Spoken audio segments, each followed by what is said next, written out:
After a flood destroyed my home, my wealthy family refused to help. I got a night job and the same truck driver gave me a lift every day. I always brought him a sandwich. Tonight, he drove past my stop and locked the doors. "We can't stop. Your brother is hiding in the alley. Just look at this." I'm glad to have you here. Follow this story until the end and comment the city you're watching from, so I can see how far my story has reached. The water came without warning. I woke up to the sound of rushing liquid, thinking maybe a pipe had burst somewhere in the building. But when I stepped out of bed, the cold shock of ankle-deep water told me this was something far worse. Hurricane Helena had dumped 3 days of rain on our small Alabama town, and the creek behind my neighborhood had finally surrendered to the pressure. I'm Neil, 63 years old, and until that October morning I thought I had my life figured out. My little house on Maple Street wasn't much to look at, but it was mine. I'd lived there for 12 years ever since my divorce, making the mortgage payments from my job at the hardware store. The house had belonged to old Mrs. Patterson before me, and it still smelled faintly of her lavender sachets and cats. I'd grown to love that smell. But water doesn't care about sentiment. By the time the emergency crews reached my street, everything I owned was either floating or ruined. The volunteers helped me salvage what they could, but there wasn't much. A few photographs in frames, some clothes that might survive the washing machine, and the small wooden box where I kept my important papers. Everything else dissolved into muddy memory. Standing in my destroyed living room, watching strangers haul my waterlogged furniture to the curb, I felt something I hadn't experienced since my parents died 15 years ago. Complete helplessness. The insurance adjuster, a tired-looking woman named Janet, delivered the final blow with practiced efficiency. Flood damage wasn't covered under my basic homeowner's policy. I'd need to find somewhere else to live while I figured out what came next. That's when I remembered I had family.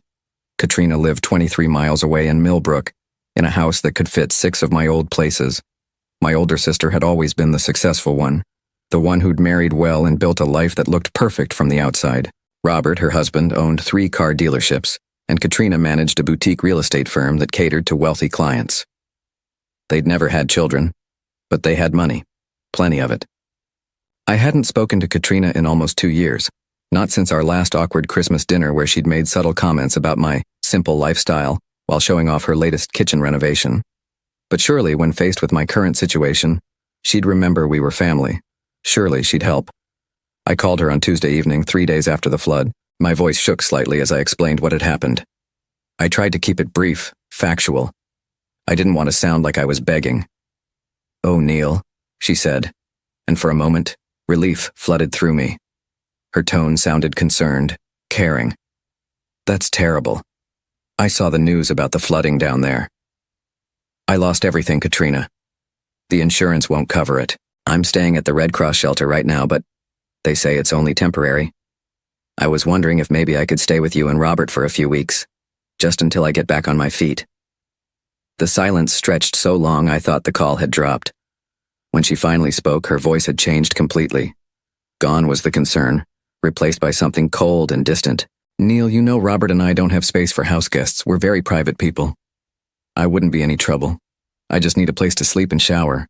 I can help around the house, pay you rent as soon as I find work." Another pause. "Neil, I'm going to be honest with you because that's what family does. You're 63 years old. Maybe it's time to think about whether you've made the right choices in life." The words hit me like a physical blow. "What do you mean?" "I mean you're living paycheck to paycheck in a flood zone, with no emergency savings, no backup plan. That's not bad luck, Neil. That's poor planning." I gripped the phone tighter, feeling heat rise in my chest. "Katrina, I worked for 37 years. I paid my bills, I kept a roof over my head. One natural disaster doesn't make me irresponsible. Doesn't it? Mom and Dad taught us both the value of preparing for the future. I listened. You chose to coast through life working at a hardware store, renting apartments, buying houses you couldn't properly insure. Those are choices, Neil. They have consequences." The cruelty in her voice was breathtaking. I'd known my sister could be judgmental, but this was something else entirely. This was calculated meanness. "So you won't help me?" "I didn't say that. I'm helping you by being honest. What you need isn't a handout. You need to take responsibility for your situation and figure out how to improve your life. Robert and I worked hard to build what we have. We can't be expected to bail out everyone who makes poor decisions." "Everyone. as if I were just another charity case she'd decided didn't deserve her attention. I'm your brother, Katrina, and I love you, but love doesn't mean enabling destructive patterns. If you really want to change your life, you'll find a way to do it yourself. Character is built through adversity, not through getting rescued. She used the same tone she might use to decline a dinner invitation.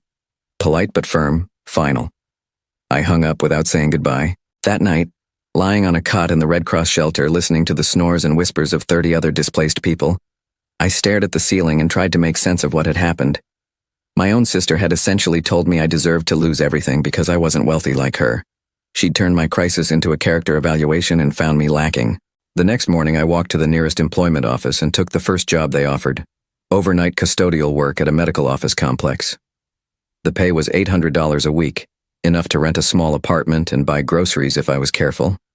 It wasn't the life I'd planned for my retirement years, but it was survival. The apartment I found was a studio in an old building downtown, $550 a month, including utilities. The previous tenant had been a college student who'd left behind the smell of instant noodles and marijuana. The walls were thin enough that I could hear my neighbors' conversations, and the heating system made sounds like an angry ghost. But it was mine. My first night of work, I met Samuel. He was parked outside the medical building when my shift ended at 6 a.m., sitting behind the wheel of an 18-wheeler with Morrison Logistics painted on the side. When I walked past, he rolled down his window. "You the new night guy?" he asked. His voice was rough but friendly, weathered by years of truck stop coffee and highway diesel fumes. "That's me," I said. "I deliver medical supplies here twice a week. Been wondering who they got to replace old Edgar." He studied my face with pale blue eyes set in a road-worn face. "You look beat, brother. Long walk home?" "About 4 miles. Not too bad." Samuel shook his head. "Nah, that's too far for a man your age after working all night. Hop in, I'll give you a ride." I hesitated. I'd grown up being taught not to accept rides from strangers, but something about Samuel felt trustworthy. Maybe it was his directness, or maybe I was just too tired to care about safety. The inside of his truck was surprisingly clean and organized. It smelled like black coffee and pine air freshener, with a hint of the vanilla candle hanging from his rearview mirror. The radio played quiet country music, and the heater worked perfectly. "Name's Samuel," he said as we pulled out of the parking lot. "Samuel Morrison. This is my truck, my route, my life for the past 18 years. Neil, and thank you for this. You didn't have to." "Course I did. That's what people do for each other. Where am I dropping you?" I gave him my address, and we rode in comfortable silence for a few minutes. Samuel was about my age, maybe a little younger, with gray hair and hands that showed the calluses of hard work. Everything about him spoke of a man who understood what it meant to struggle. "Mind if I ask what brought you to the night shift?" he said as we turned onto my street. I found myself telling him about the flood, about losing my house, about starting over at 63. I didn't mention Katrina's rejection. That humiliation was still too fresh to share with anyone, even a kind stranger. "Damn," Samuel said when I finished. "Mother Nature's got a mean streak, that's for sure. But you're working. You got a roof over your head. That's something." When he stopped in front of my building, I reached for my wallet. "What do I owe you?" Samuel waved me off. "Brother, if I charged every person I helped get home safe, I'd be the richest trucker on the road and the loneliest man alive. You just take care of yourself." The next Thursday, he was there again when my shift ended, and the Thursday after that. By the 4th week, it had become routine. Samuel would finish his delivery, I'd finish my cleaning, and we'd ride home together as the sun came up over the Alabama hills. Our conversations grew longer.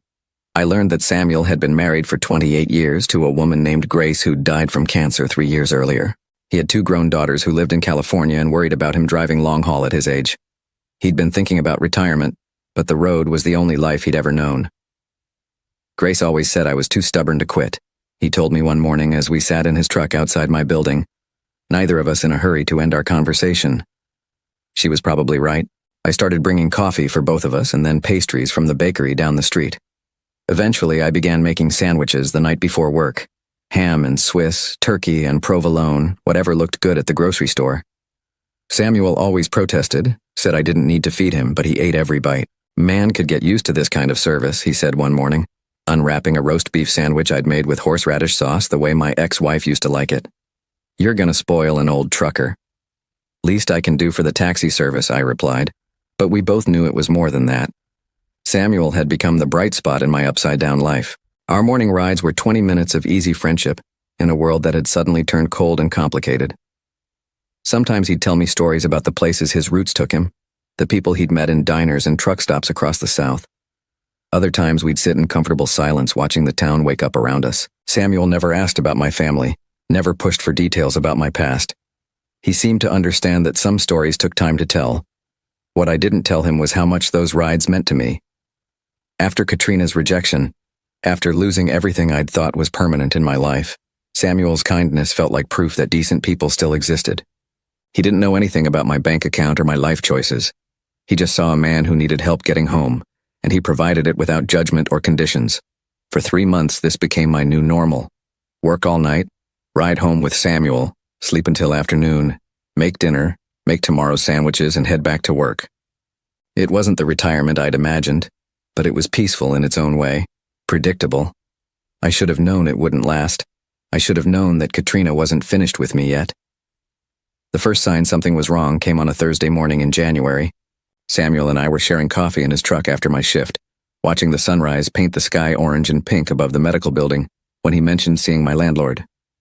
"Funny thing," Samuel said, unwrapping the turkey and Swiss sandwich I'd made him.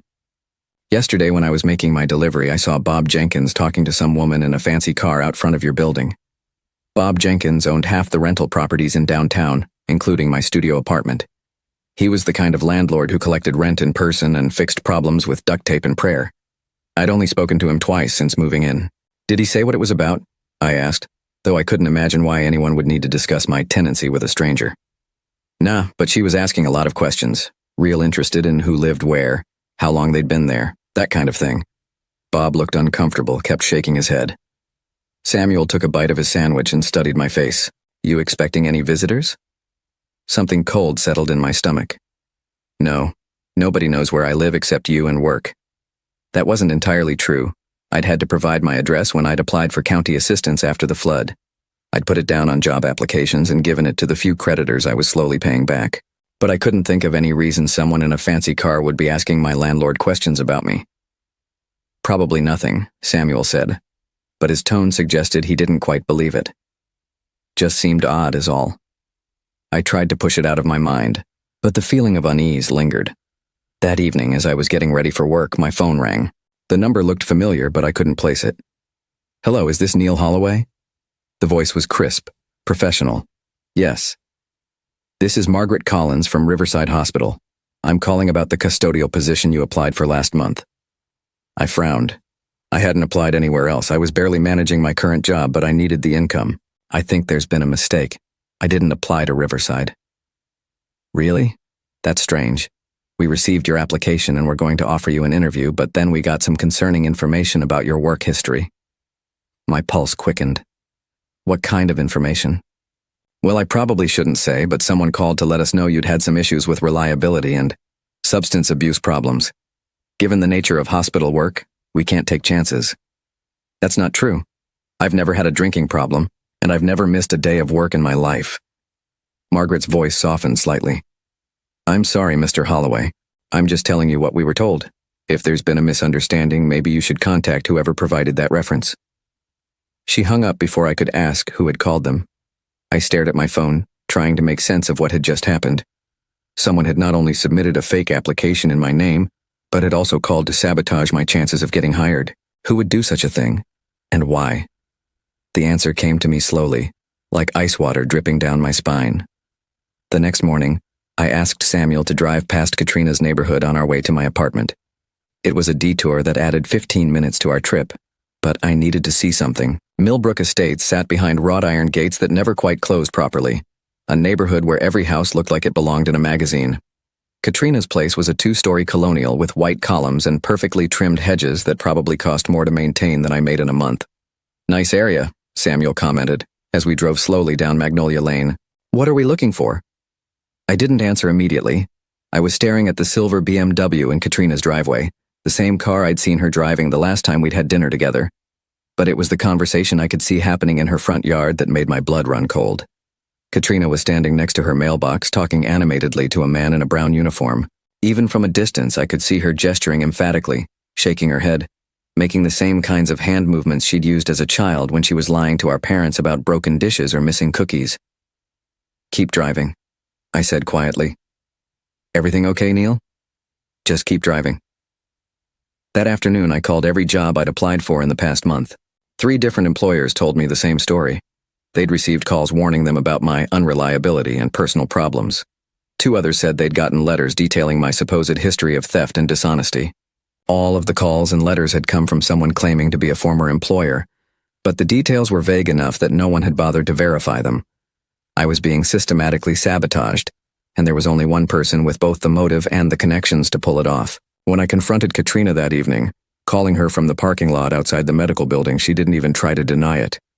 "Neil, I told you, I'm helping you by not enabling your poor choices. Lying to potential employers isn't helping me.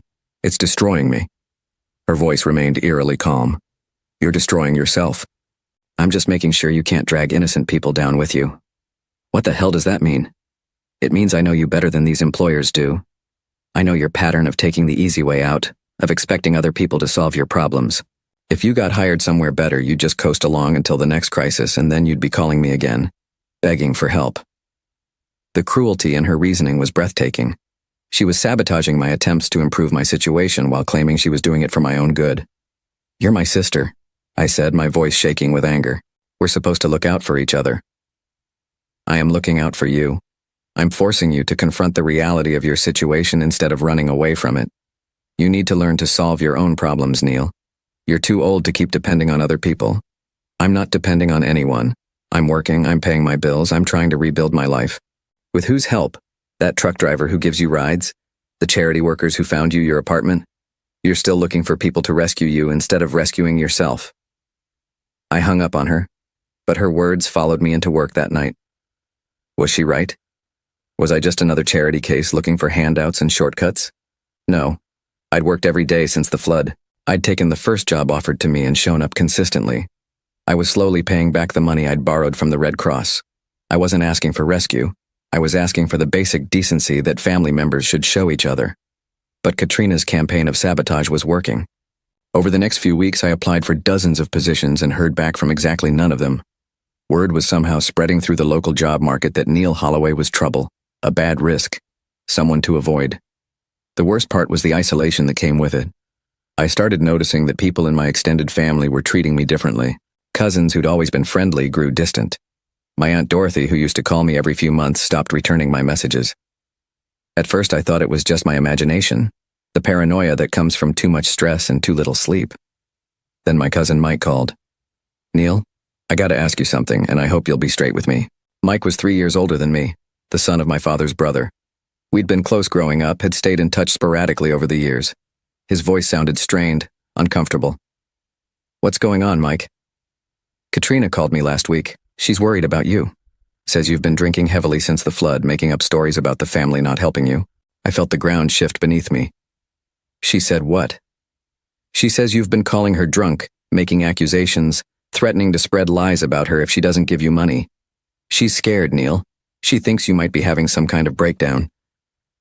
The sophistication of Katrina's lie was stunning. She'd taken my legitimate anger about her refusal to help and twisted it into evidence of mental illness and substance abuse. Worse, she'd made herself the victim of my supposed instability. "Mike, I haven't had a drink in 2 months. I can't afford to drink. And I've never threatened Katrina about anything." "Well, that's not what she says. She showed me some pretty disturbing voicemails, Neil. You sounded not good." "What voicemails?" "I haven't left her any voicemails except asking for help after the flood." A long pause. "Maybe you don't remember. If you've been drinking." "I'm not drinking," I shouted, then forced myself to lower my voice. "Mike, she's lying. I don't know why, but she's spreading false stories about me." "Why would she do that? You're her brother." It was the same question I'd been asking myself for weeks. Why was Katrina working so hard to destroy what little life I'd managed to rebuild? What did she gain from keeping me isolated and struggling? "I don't know," I said, and that was the truth. "But I'm telling you, whatever she showed you, whatever she said, it's not real." Mike's silence stretched long enough that I thought he'd hung up. Finally, he sighed. "Neil, I want to believe you. But Katrina's got proof. Recordings, documentation. And honestly, losing your house like that, having to start over at your age, it would be understandable if you were having a hard time coping. After he hung up, I sat in my studio apartment staring at the wall and trying to piece together what was happening. Katrina wasn't just refusing to help me. She was actively working to make sure no one else would help me either. She was systematically destroying my reputation, my relationships, and my opportunities for improvement. But why? What could she possibly gain from keeping me isolated and desperate? The answer came to me during my shift that night, while I was mopping the floors of the medical building and thinking about the conversation with Mike. Katrina had mentioned something during our last fight, something I'd been too angry to process at the time. She'd said she knew my pattern of expecting other people to solve my problems. She'd talked about me calling her again when the next crisis hit. As if she was certain there would be a next crisis. As if she was counting on it. For the first time since this nightmare began, I started to wonder if there was something Katrina was afraid I might discover. Something that would explain why she was so determined to keep me desperate and alone. Something she'd been hiding for a very long time. When Samuel picked me up the next morning, I was quiet during our ride. He seemed to sense my mood and didn't push for conversation, but as we pulled up in front of my building, he turned to me with a concerned expression. "Neil, I gotta tell you something. Yesterday, when I was making my delivery, I saw that same woman again. The one in the fancy car who was talking to your landlord." I looked up sharply. "Where?" "Parked across from the medical building. She was there when I arrived, and she was still there when I left. Just sitting in her car, watching the entrance." A chill ran down my spine. "Did you get a good look at her?" Samuel nodded grimly. Silver BMW, blonde hair, expensive clothes. She was taking pictures, Neil. Pictures of the building, of people coming and going. That's not normal curiosity. I knew, even before he described her, who it was.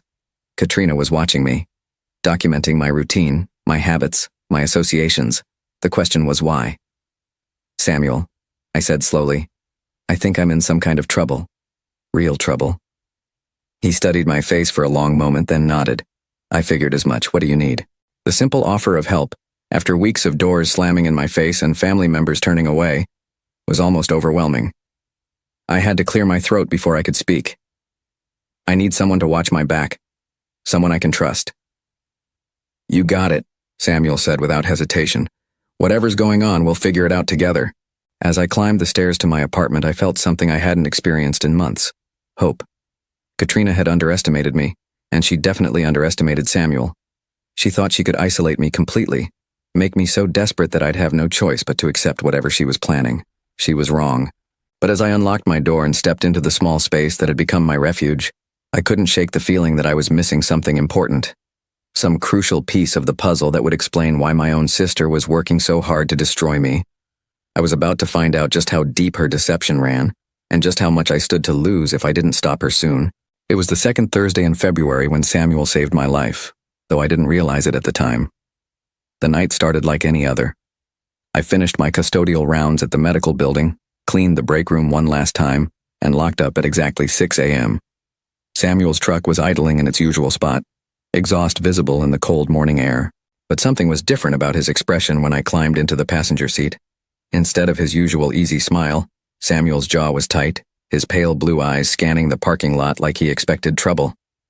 "Morning," I said, settling into the worn leather seat and reaching for the thermos of coffee I'd brought to share. "You seem tense."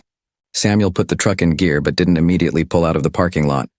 Instead, he sat there for a moment, hands gripping the steering wheel, studying the rearview mirror. "Neil, I need to ask you something, and I need you to think carefully before you answer." The seriousness in his voice made my stomach clench. "What's going on? Have you told anyone about our morning routine? About me giving you rides home?" I shook my head. "No. Why would I?" "Because yesterday, when I was making my delivery, that woman was back, the blonde in the BMW, but this time she wasn't alone." Samuel reached into his shirt pocket and pulled out his cell phone. The screen was cracked from years of truck stop parking lots and highway vibrations, but I could clearly see the photo he'd taken. A silver BMW sat in the medical building parking lot, and next to it stood two men in dark jackets. One was talking on a phone while the other pointed toward the building entrance. I recognized her from the other times I'd seen her. Samuel continued, his voice low and urgent. "Your sister, right? But those men with her, they weren't family. They looked like the kind of people you hire when you want something done quietly." My mouth went dry. What kind of something? The kind where someone gets hurt. Samuel's fingers drummed against the steering wheel. Neil, I've been driving truck for 18 years. I've seen enough bad situations to know when one's brewing. This isn't just about job applications anymore. I stared at the photo, trying to process what I was seeing. Katrina with hired muscle, watching my workplace, planning something that required backup. The implications made my head spin. What do you think they want? I think, Samuel said slowly, they want you gone. Question is whether that means out of town or something more permanent. The words hit me like ice water. My own sister was planning to have me hurt, maybe killed. It seemed impossible, but looking at the evidence on Samuel's phone, I couldn't deny what was happening. Did you hear anything they said? Samuel nodded grimly. I parked where I could listen without being seen. The blonde, your sister, she was giving instructions. Something about making it look like an accident, about timing it right so nobody would ask questions.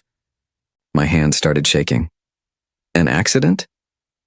She mentioned something about you walking home alone, about how dangerous the neighborhoods can be for an elderly man, how easy it would be for someone to get mugged, maybe beaten too badly to recover. The casual cruelty of it was breathtaking. Katrina wasn't just planning to have me hurt. She was planning to make it look random, like urban violence that happened to strike an unlucky target. No one would investigate too deeply. No one would suspect family involvement. There's more, Samuel said, scrolling through his phone. I managed to record some of their conversation. He pressed play and suddenly Katrina's voice filled the truck cabin, tinny but clear through the phone's small speaker. Has to happen soon. He's getting suspicious, asking too many questions. If he starts digging into the past. A male voice interrupted her, gravelly and professional. What about the truck driver? He's become a complication. Handle him too if necessary. Make it look like they were both in the wrong place at the wrong time. My blood turned to ice. They weren't just planning to hurt me. They were planning to hurt Samuel because he'd been kind enough to help me. Because he'd become the one person in my life who might ask questions if something happened to me. Samuel stopped the recording and looked at me with grim determination. That's when I decided to take action. Whatever your sister is hiding, whatever she's afraid you might find out, it's big enough that she's willing to kill for it. We have to go to the police, I said, but even as I spoke the words, I knew how it would sound. An elderly custodian accusing his successful sister of plotting murder, with only a cell phone recording and some suspicious photos as evidence. We could try, Samuel agreed. But think about it. She's wealthy, connected, respected in the community. You're a flood victim working night shifts and living in a studio apartment. Who do you think they're going to believe? He was right, and we both knew it. Katrina had spent months building a narrative about my mental instability and supposed drinking problems. If I went to the police now, claiming she was trying to have me killed, it would just confirm everything she'd been telling people about my deteriorating mental state. So what do we do? Samuel smiled for the first time that morning, but it wasn't a pleasant expression. We'd turn the tables. See, your sister made one crucial mistake. What's that? She assumed I was just some dumb trucker who wouldn't notice what was happening. She underestimated both of us. Samuel put the truck in gear and pulled out of the parking lot, but instead of heading toward my apartment, he turned in the opposite direction. We're not going to your place this morning, Neil. It's not safe. Where are we going? Somewhere we can figure out what your sister is really afraid of you discovering. Because people don't plan murders over family disagreements, brother. They plan them over secrets. Big, expensive secrets. As we drove through the awakening city, Samuel laid out what he'd observed over the past few weeks. Katrina's surveillance hadn't been random or casual. She'd been tracking my routine with military precision, noting when I worked, how I got home, who I talked to. She'd been building a profile of my vulnerabilities, looking for the perfect opportunity to strike. The thing is, Samuel said as we pulled into the parking lot of a 24-hour diner on the outskirts of town, she's been watching you for weeks, but I've been watching her too. And yesterday, I followed her after she left the medical building. Where did she go? To a law office downtown. She was there for almost 2 hours, came out carrying a briefcase and looking nervous. After that, she went to the bank.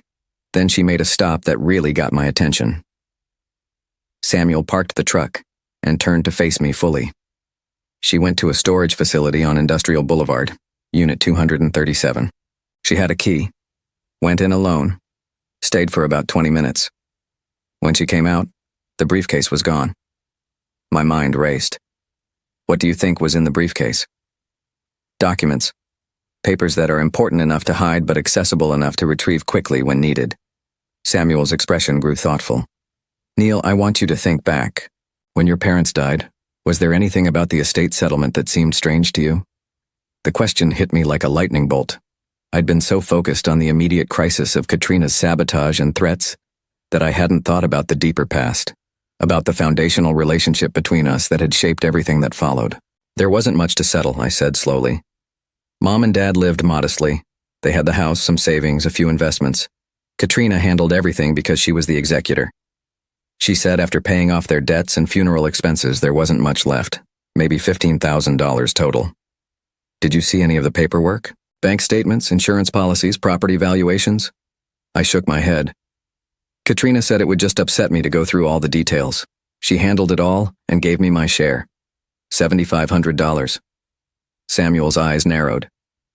That seems light for two people who owned their home outright and had been working for 40 years. That's what I thought at the time, but Katrina showed me the funeral bills, said Dad had some business debts I didn't know about. It was a difficult time. I was dealing with my divorce, starting over. I trusted her to handle things fairly. And you never questioned it later? No, why would I? She was my sister. We might not have been close, but I never imagined she'd steal from me. Samuel leaned back in his seat, processing what I'd told him. Neil, I think your sister has been planning this for a long time. I think she stole your inheritance 15 years ago, and she's been terrified ever since that you'd figure it out. The idea was so enormous, so devastating, that I couldn't immediately accept it. Katrina had managed our parents' estate while I was falling apart from my divorce. She'd handled all the paperwork, all the legal requirements, all the financial details. If she'd wanted to cheat me out of my inheritance, she would have had every opportunity. But why wait until now to get rid of me? If she stole my inheritance 15 years ago, why not just leave me alone to live my life in ignorance? Because something changed recently. Something that made her afraid you'd start asking questions. Samuel's voice grew urgent. Think, Neil. What's different now compared to 6 months ago? I considered the question, running through the major changes in my life since the flood. Losing my house, taking the night job, meeting Samuel, dealing with Katrina's rejection and sabotage. Then it hit me. The flood insurance claim, I said quietly. When I was trying to get compensation for my house, the insurance company required documentation going back years. Property records, ownership history, any inheritance or gift documentation that might affect the claim. Samuel nodded. They were looking for anything that might give you additional resources or legal standing. What did you tell them? That my house was all I owned, that I'd inherited nothing when my parents died. The implications of what I was saying began to dawn on me. But if that wasn't true, if there was an inheritance I didn't know about, then you might have had grounds for a much larger insurance claim. Or if the inheritance included property, you might have had other options for rebuilding. Samuel's voice grew grim.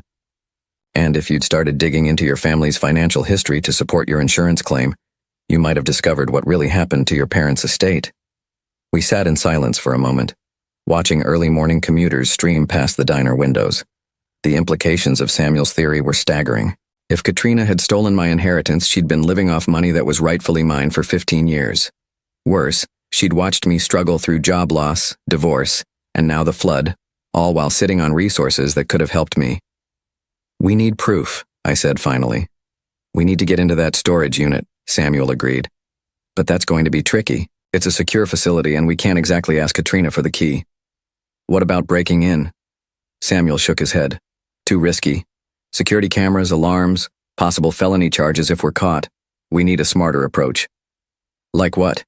Samuel's smile returned, and this time it held a hint of mischief. Like following her the next time she visits it. Your sister's been planning your demise for weeks, but she's made one crucial error. Which is, she doesn't know that we know what she's planning. She thinks she still has the element of surprise. Samuel started the truck engine. But tonight, we're going to turn the tables. Tonight, we're going to find out exactly what Katrina's been hiding. As we drove toward a motel where Samuel said I could stay safely until evening, I felt something I hadn't experienced in months. Hope mixed with righteous anger. Katrina had spent weeks making me feel like a burden, like a failure who deserved his misfortune. She'd isolated me from family and sabotaged my attempts to rebuild. But if Samuel was right, if she'd been stealing from me all along, then everything made sense. Her refusal to help after the flood wasn't about tough love or character building. It was about preventing me from getting back on my feet enough to start asking inconvenient questions about the past.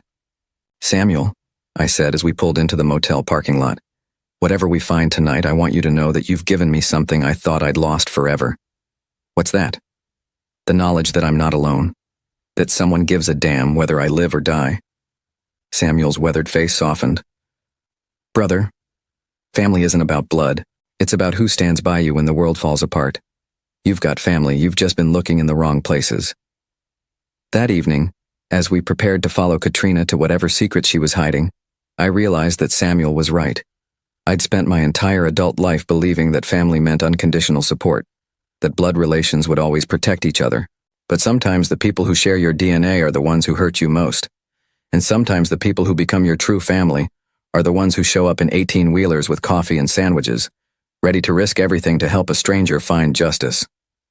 Tonight, we were going to discover just how deep Katrina's betrayal ran, and tomorrow we were going to make sure she paid for every lie she'd told and every dollar she'd stolen.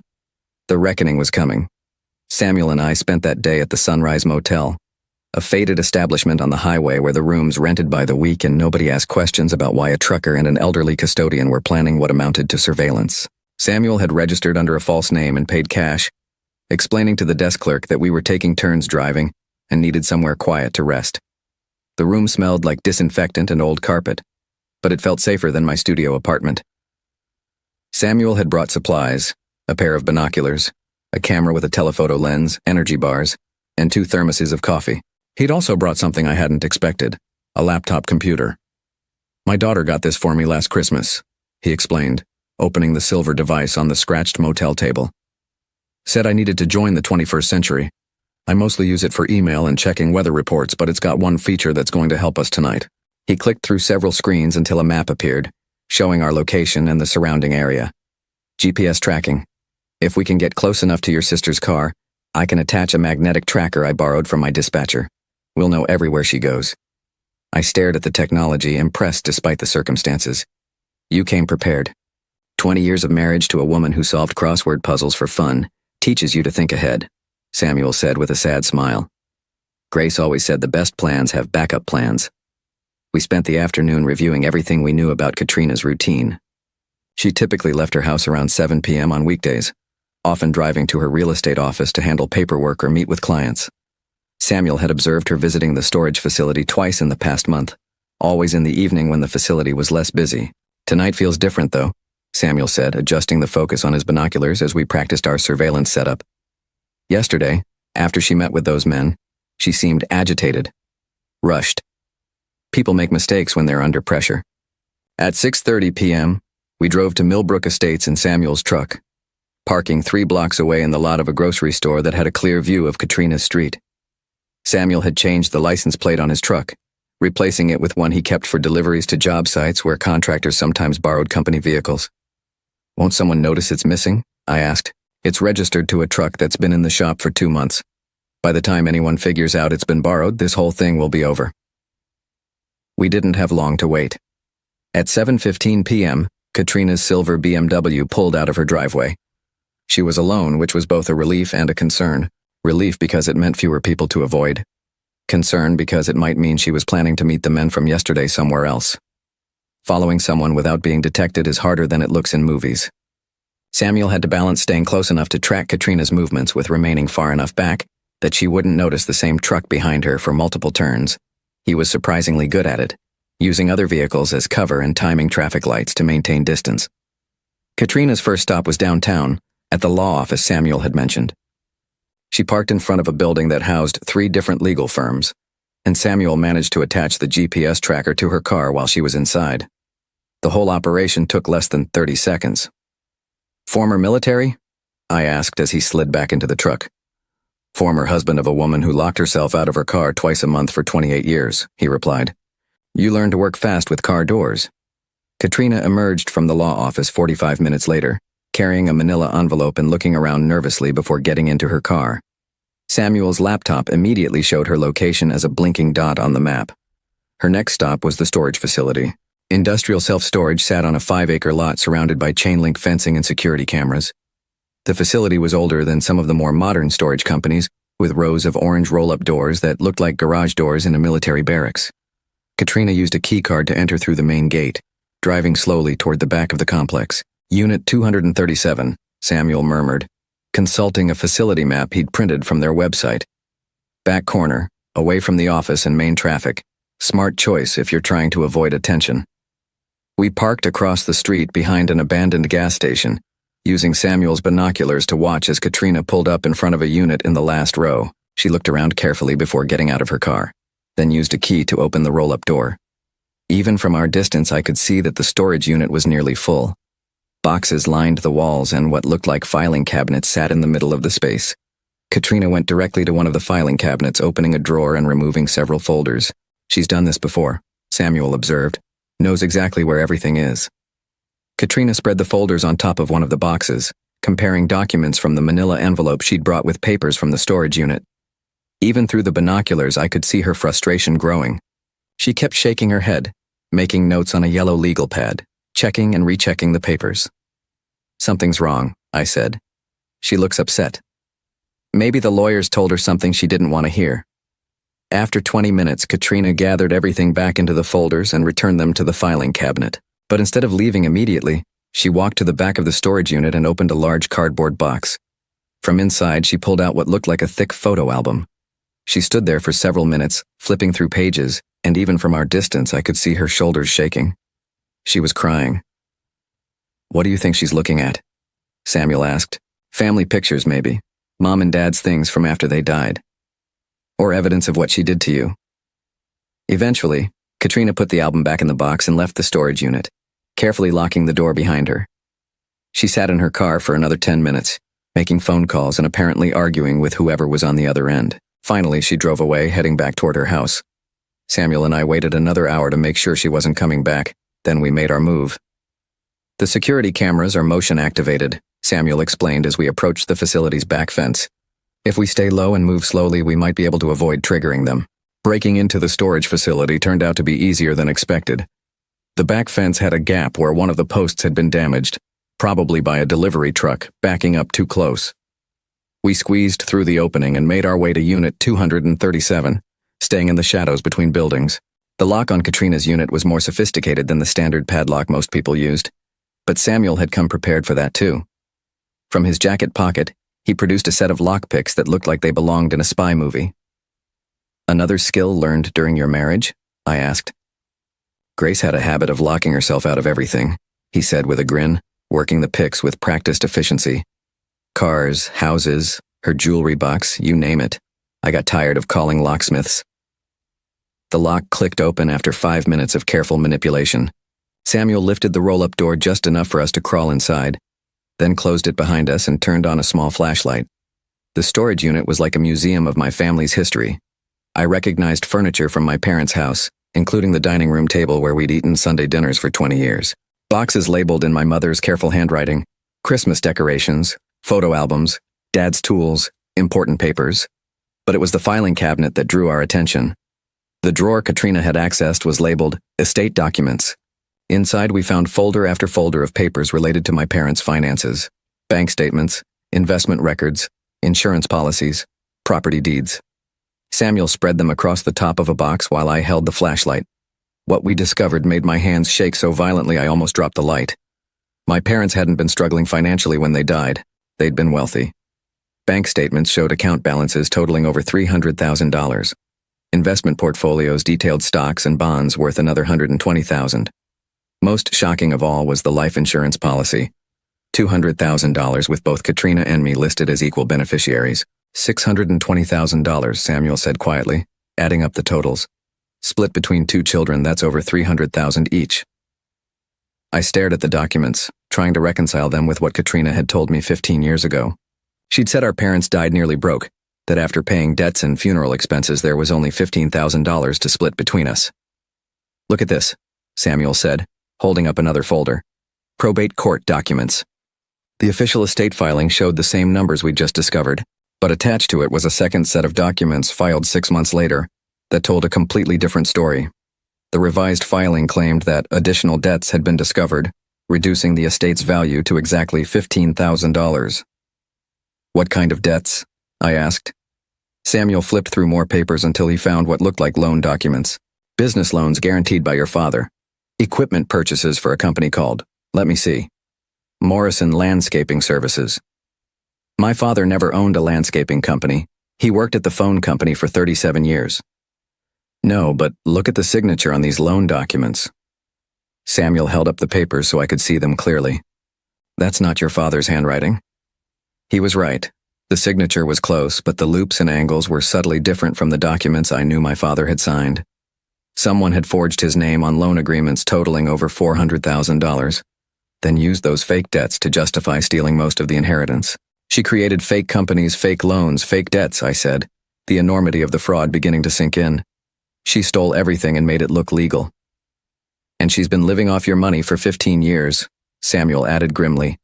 That house, that car, that real estate business she's so proud of, all of it built with your inheritance. We continued searching through the files, finding more evidence of Katrina's systematic theft. She'd been careful, methodical, creating a paper trail that would survive casual scrutiny while hiding the documents that proved the fraud. Most devastating was a folder labeled Neil Personal Information. Inside were copies of my divorce papers, employment records, credit reports, and what looked like surveillance photographs taken over the years. Pictures of me going to work, shopping for groceries, attending my ex-wife's wedding to her new husband. Katrina had been watching me for over a decade, documenting my life, making sure I never got successful enough to start asking questions about the past. She's been planning this for years, Samuel said, studying a timeline written in Katrina's handwriting. Look at this. The timeline started 15 years ago with estate settled, N satisfied with explanation. It continued through various milestones in my life. N lost job, struggling financially. N divorced, distracted. N moved to Maple Street house, isolated from family. The most recent entry was chilling. Hurricane Helena, opportunity to eliminate problem permanently. She's been waiting for the right moment to get rid of you, Samuel said. The flood was perfect because it made you desperate and alone. But it was the last folder in the filing cabinet that revealed the full scope of Katrina's desperation. Inside were recent bank statements showing her current financial situation, and it wasn't good. The real estate business was failing, bleeding money every month. Her personal accounts were nearly empty. She'd burned through most of my inheritance and desperately needed more money to maintain her lifestyle. She's broke, I said, staring at the numbers. After 15 years, she's spent it all. Which is why she can't afford to let you find out the truth, Samuel replied. If you discovered the theft and sued her, she'd lose everything. The house, the business, maybe even face criminal charges. So she decided to kill me instead. Not just kill you. Make it look like an accident so she could claim your life insurance too. One final score to solve her money problems. We spent another hour photographing documents with Samuel's camera, building a comprehensive record of Katrina's fraud. As we worked, I felt my shock transform into something harder and colder. Rage. My sister hadn't just stolen my money. She'd stolen 15 years of my life watching me struggle and fail while she lived comfortably off my inheritance. She'd sabotaged my relationships, destroyed my opportunities, and planned my murder, all to cover up her original crime. We have enough, Samuel said finally, packing up his camera. Bank records, forged documents, proof of the real estate values. Any court in the country would convict her. Good, I said, my voice steady despite the anger burning in my chest. Because I want her to lose everything just like she tried to make me lose everything. As we prepared to leave the storage unit, Samuel found one more piece of evidence that changed everything. Hidden behind the filing cabinet was a small metal box, the kind banks use for safe deposit storage. Inside were the original copies of my parents' wills, insurance policies, and property deeds, the real documents that Katrina had hidden while she submitted forged copies to the probate court. But most damaging was a handwritten letter from our father, dated just weeks before his death. To my son Neil, the letter began, I want you to know that the money your mother and I are leaving behind comes from 40 years of hard work and careful saving. We've always been proud of both our children, but we've worried that Katrina's lifestyle and spending habits might not serve her well in the long run. That's why we're leaving the house and land to you, along with the larger share of our savings. Katrina will receive enough to be comfortable, but we trust you to use your inheritance wisely and perhaps help your sister if she truly needs it. Take care of yourself, son. We love you. Dad. I read the letter 3 times before the full impact hit me. My parents hadn't just left me an equal share of their estate. They'd left me the majority, along with a request to help Katrina if necessary. Instead, she'd stolen it all and spent 15 years making sure I'd never be in a position to discover the truth. "Neil," Samuel said quietly, "we need to get out of here. We've got what we came for." As we replaced everything in the filing cabinet and prepared to leave, I made a decision that would change both our lives forever. "Samuel, I want to thank you for everything you've done. But from here on out, this gets dangerous. Katrina's already planning to hurt you because you've been helping me. You should disappear. Change your route, stay away from me until this is over." Samuel looked at me like I'd suggested he abandon a wounded soldier on a battlefield. "Brother, I didn't come this far to walk away now. You've got proof of what she did, but you still need help bringing her down. Besides, she threatened Grace's memory when she threatened me. That makes this personal. She could have you killed." "She could try," Samuel said with grim determination. "But your sister's made one crucial mistake that's going to cost her everything." "What's that?" "She picked a fight with the wrong truck driver. As we left the storage facility and headed back to the motel, I realized that tomorrow would bring the most difficult confrontation of my life. I would have to face the sister who'd stolen my inheritance, sabotaged my life, and planned my murder. But I wouldn't be facing her alone. The meeting was set for 10 a.m. at the Millbrook Country Club, neutral territory where Katrina felt comfortable and confident. Samuel had suggested the location, reasoning that she'd be less likely to bring hired muscle to a place where she was known and respected. I'd called her the night before, using a calm, defeated tone to request one final conversation about our family situation.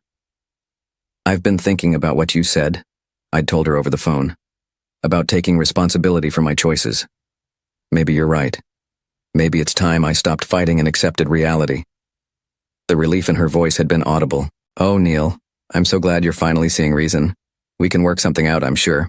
Something that's fair for everyone." Fair? The word had almost made me laugh. Samuel dropped me off 3 blocks from the country club, parking where he could watch the entrance with his binoculars.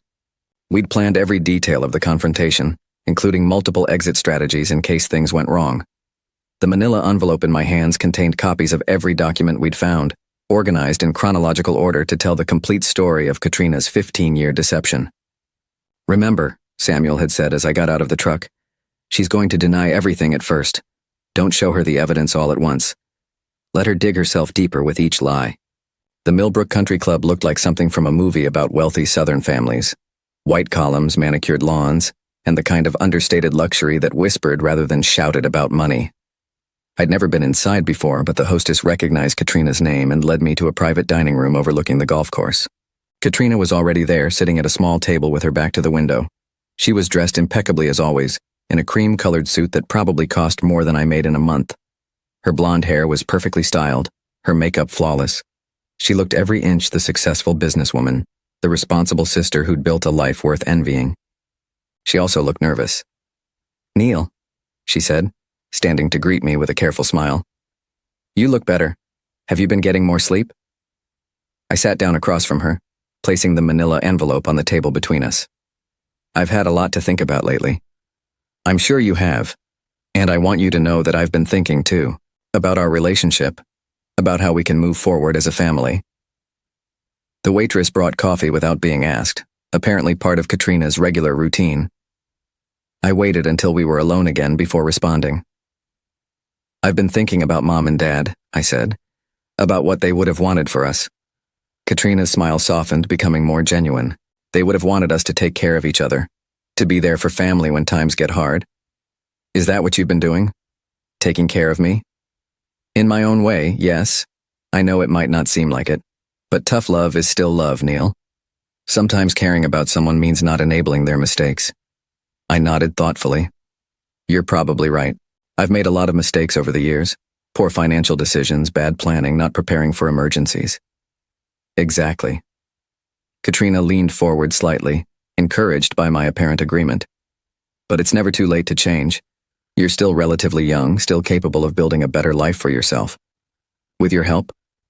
Well, within reason. I can't just hand you money, Neil. That would only reinforce the patterns that got you into trouble in the first place. But maybe we could find you a better job, a better place to live. Something more suitable for a man your age." Something more suitable?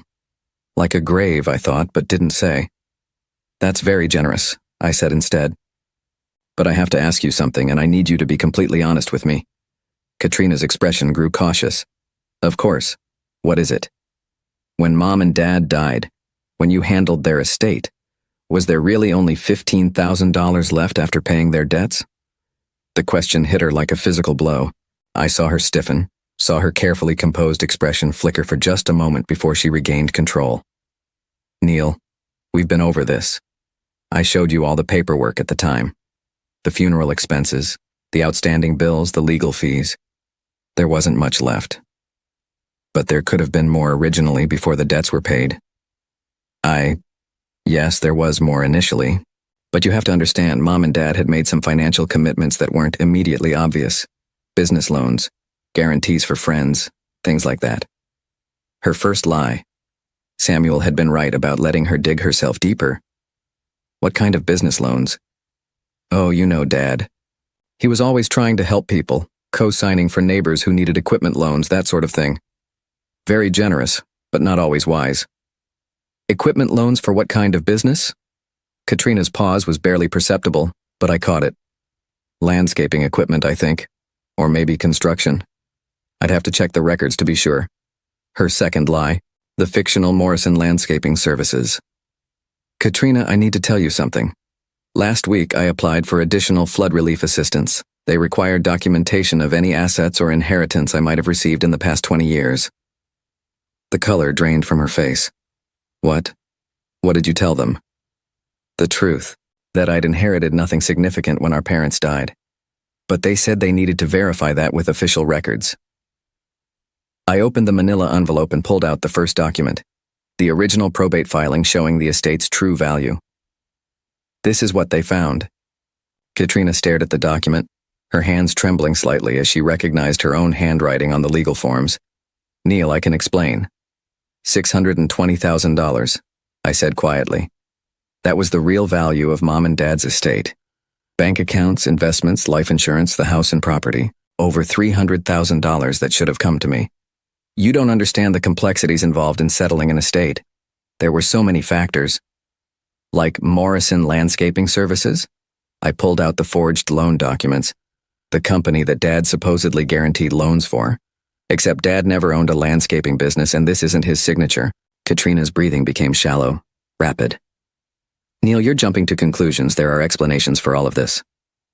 Are there explanations for these? I spread out the photographs Samuel had taken of her surveillance files. Pictures of me going to work, shopping for groceries, living my daily life while she watched and documented my every move. Her facade finally cracked completely.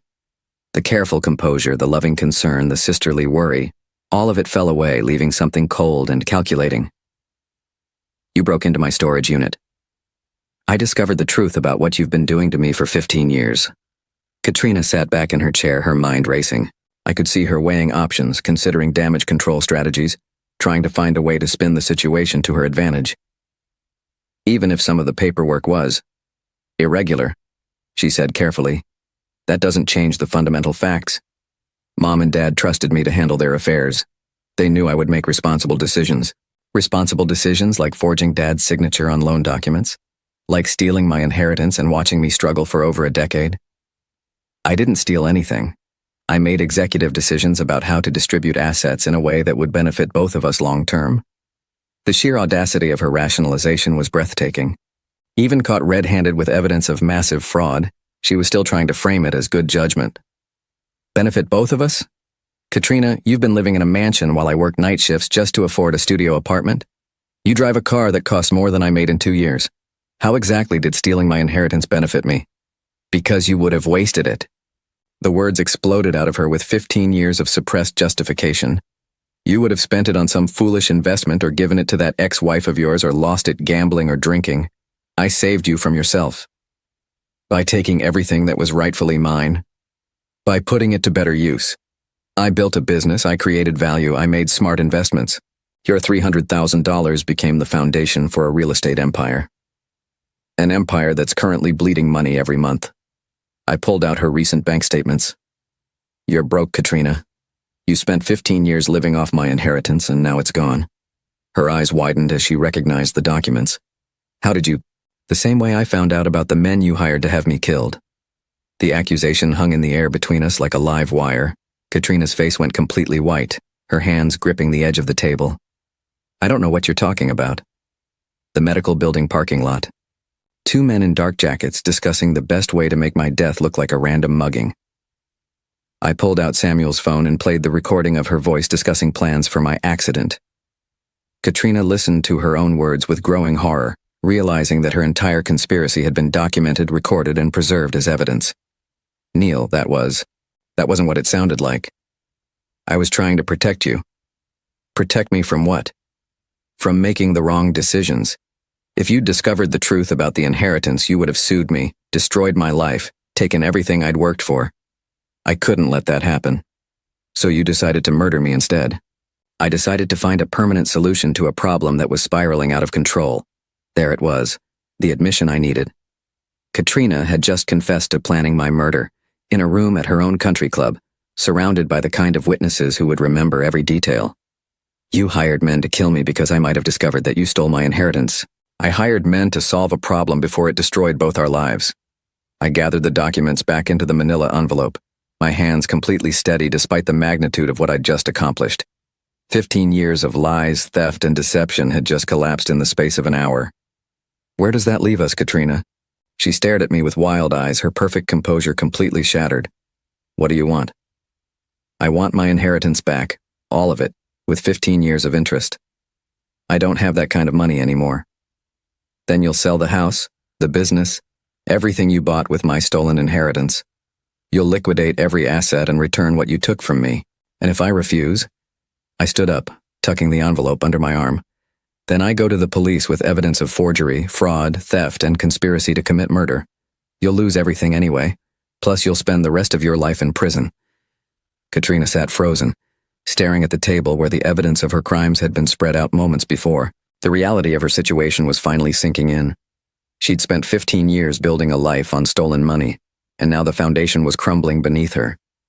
You have 48 hours to decide, I said, walking toward the door. After that, I take everything to the authorities and let them sort it out. Neil, wait. Her voice was small, desperate. We're family. Surely we can work something out that doesn't destroy both our lives.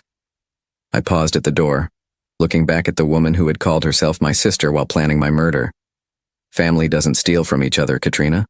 Family doesn't watch each other struggle while living off their pain, and family definitely doesn't hire killers when their crimes are about to be discovered. Please, I'm begging you. You should have thought of that 15 years ago. I left her sitting alone in the country club dining room, surrounded by the luxury she'd built with my stolen inheritance. Through the window, I could see Samuel's truck waiting in the parking lot, ready to take me to the next phase of our plan. For the first time since the flood destroyed my house, I felt like I was finally going home. But the game wasn't over yet. Katrina was cornered now, desperate and dangerous. The next 48 hours would determine whether she'd accept defeat gracefully or fight back with everything she had left. Either way, I was ready for whatever came next. Katrina chose to fight.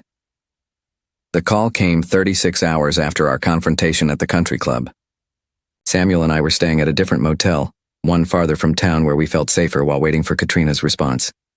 When my phone rang with her number, I almost didn't answer. Hello, Katrina. Neil.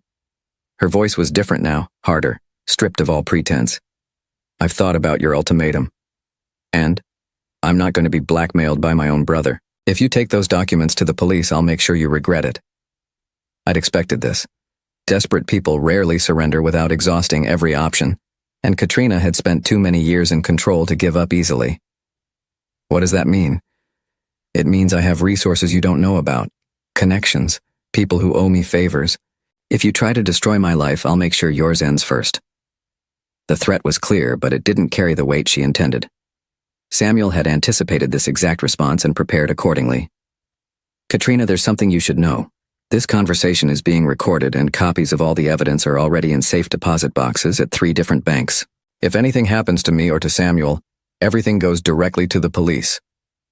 Silence stretched across the line. Furthermore, I continued, the statute of limitations on estate fraud is 15 years from discovery, not from commission. I just discovered your crimes last week. You're still vulnerable to criminal prosecution. You're bluffing. Am I? Are you willing to bet the rest of your freedom on that assumption? Another long pause then. What do you really want, Neil? Money? Because I can make you rich without destroying both our lives. I want exactly what I said. My inheritance back, with interest. The house alone is worth more than what I allegedly took from you. Allegedly? I almost laughed. Katrina, I have your handwriting on forged documents. I have recordings of you planning my murder. There's nothing alleged about any of this. When she spoke again, her voice was barely above a whisper. If I give you everything, what happens to me? You start over at 65 just like you forced me to start over at 63. The difference is you'll be starting over with the knowledge that you brought it on yourself. And the criminal charges? That depends on how cooperative you are with the restitution process. The line went dead. 2 hours later, Samuel spotted 3 men in a dark sedan parked outside our motel. We'd been expecting this too. Katrina's final play would be to eliminate the evidence by eliminating us, regardless of the consequences. She was too far in to turn back now. We slipped out the back window of our room and into Samuel's truck, which he'd parked behind the building for exactly this purpose. As we drove away, I called the local police field office simultaneously, reporting an imminent threat against our lives and providing the location of evidence that would support federal charges against Katrina. This is it, Samuel said as we headed toward the police station. No more waiting, no more games, time to let the professionals handle things. The next 72 hours were a whirlwind of interviews, depositions, and legal procedures. Federal agents raided Katrina's storage unit, her home, and her business offices, seizing boxes of evidence that painted a clear picture of systematic fraud spanning 15 years. The forged documents, the surveillance files, the recordings of her hiring men to hurt me, everything built an airtight case. Katrina was arrested at her real estate office on a Tuesday morning, led away in handcuffs in front of clients and colleagues who'd never suspected the elegant businesswoman was capable of such calculated cruelty. The local news covered the story extensively, describing it as one of the largest cases of family fraud in the state's history. But the media attention was nothing compared to the phone calls. My extended family, the same relatives who'd distanced themselves from me based on Katrina's lies, suddenly wanted to reconnect. Cousins I hadn't spoken to in years called to express shock and support. Aunt Dorothy left tearful voicemails apologizing for believing Katrina's stories about my supposed drinking and mental instability. We should have known, my cousin Mike said when he visited me at the small apartment Samuel had helped me rent near the police station. Katrina always was too slick, too perfect. But we wanted to believe her version of events because it was easier than questioning someone so successful. I understood their position, but forgiveness would take time. These people had abandoned me when I needed them most, choosing to believe comfortable lies over uncomfortable truths. Their apologies were sincere, but they couldn't erase the months of isolation and rejection. The legal resolution took 6 months. Katrina's attorney tried to negotiate a plea deal that would allow her to keep some assets in exchange for cooperation, but the evidence was too overwhelming. She was convicted on multiple counts of fraud, forgery, and conspiracy, receiving a sentence of 12 years in federal prison. More importantly for my future, the court ordered complete financial restitution. Katrina's house, her business, her investments, even her jewelry. Everything was liquidated to repay what she'd stolen from me. When the final accounting was complete, I received $437,000. My original inheritance plus 15 years of compound interest. For the first time since the flood, I was financially secure. More than secure. I was wealthy enough to live comfortably for the rest of my life without ever working another night shift. But the money, satisfying as it was to recover, wasn't the most important thing I gained from the ordeal. The most important thing was Samuel. So what's the plan now, brother? Samuel asked as we sat in the lawyer's office, watching them process the final restitution payments.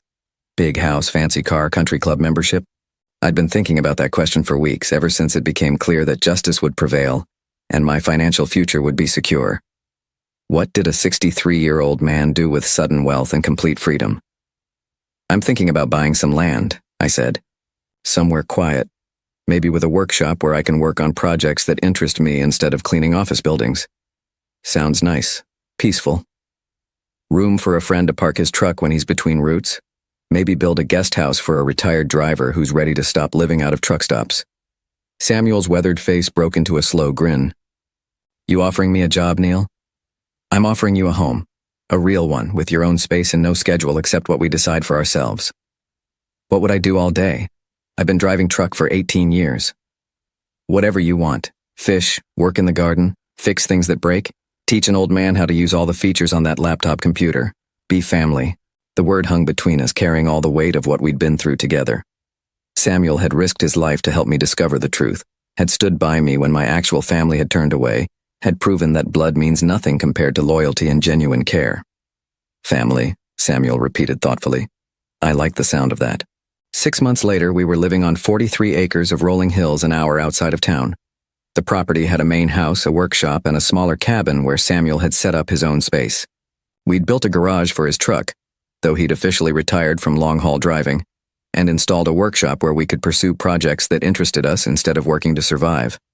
The land came with a small pond, perfect for the fishing Samuel had always talked about, but never had time for. We spent mornings on the water, afternoons working on various repair and construction projects around the property, and evenings sitting on the porch sharing stories and planning improvements. It was the first time in my adult life that I felt genuinely at peace. The isolation from my biological family was complete and intentional. Katrina was serving her sentence in a federal facility 800 miles away, and I had no desire to visit or correspond with her. My cousins and extended relatives had been forgiven, but not forgotten. I was polite when they called, but made no effort to rebuild relationships that had proven so fragile. You don't miss having a big family around for holidays? Samuel asked one evening as we watched the sunset paint the sky orange and pink over our pond. I do have family around for holidays, I said, gesturing toward him. The best kind. The kind that chooses to be here. Samuel nodded, understanding what I meant. Grace had been gone for 3 years when we met, and his daughters lived busy lives across the country. We'd become each other's family by choice rather than accident of birth, bound together by shared experience rather than shared genetics. The phone rang occasionally with business calls about the land, the investments I'd made with my recovered inheritance, or legal matters related to Katrina's case. But mostly our days were quiet and purposeful. We worked when we felt like working, rested when we needed rest, and helped each other with whatever needed doing. One afternoon, while we were building a new shed behind the workshop, Samuel paused in his hammering and looked at me with a thoughtful expression. You know what I realized the other day? What's that? For 40 years, I worked jobs where other people told me what to do, when to do it, how fast to drive, where to stop. I thought that was just life. And now I know the difference between working to survive and working because you choose to. Makes everything better. I understood exactly what he meant. The night shift custodial work had been about desperation, about accepting whatever was available just to keep a roof over my head. The projects we worked on now were about satisfaction, about building something we wanted to exist because we enjoyed the process of creation. 2 years after Katrina's conviction, I received a letter from her in prison. The envelope sat unopened on my kitchen table for 3 days before I finally decided to read it. The letter was 5 pages of justification and self-pity, explaining how she'd only been trying to protect me from my own poor judgment, how she'd invested my inheritance wisely until circumstances beyond her control had forced her into desperate measures. She claimed to miss our family relationship and hoped that someday we could reconcile. There was no genuine apology, no acknowledgement of the pain she'd caused, no recognition that her actions had been fundamentally wrong. Even facing 12 years in prison, Katrina was still trying to rewrite history to cast herself as the victim of circumstances, rather than the architect of her own downfall.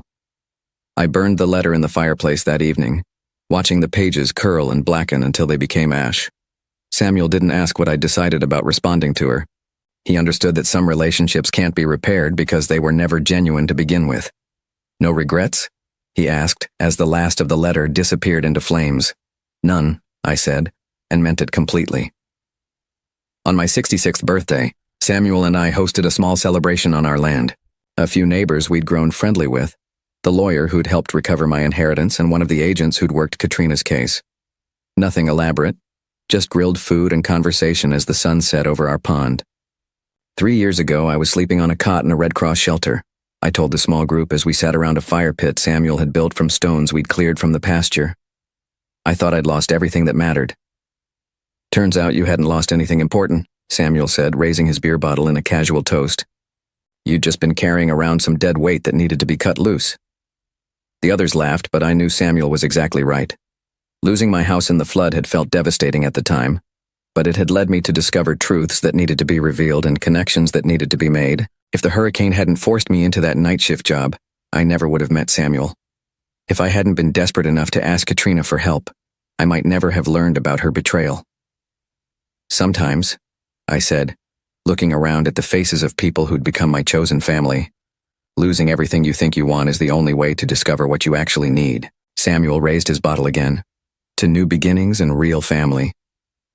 To home, I said, gesturing toward the land around us, the workshop where we spent our days, the cabin where my best friend lived, and the house where I slept without worry or fear. As our small group talked and laughed around the fire, I reflected on how completely my life had changed. 3 years ago, I'd been a man without family, home, or hope. Tonight, I was surrounded by people who cared about me.